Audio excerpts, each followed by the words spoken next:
इसको ये हुआ गाइस, इसको कहते हैं Don't do that. I'm pregnant. और नहीं तो प्रेग्नेंट है गाइस, ये क्या हो रहा है।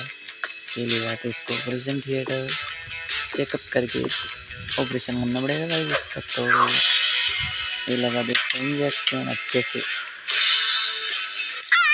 ये लगा इंजेक्शन, एक ड्रिल मशीन है, इससे उड़ाते इसको अच्छे करके इसके बच्चे निकाल देगा। अमेजिंग तरीका। ओ वाओ, इतने बच्चे गए इसके तो। वाह टेक्नोलॉजी है। और ये ऑपरेशन सक्सेसफुल। एक और एरिया गया, बहुत बड़ी बात है।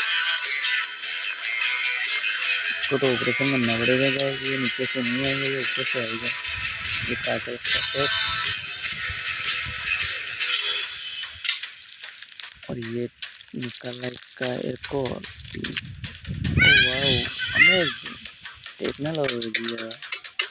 Operation success.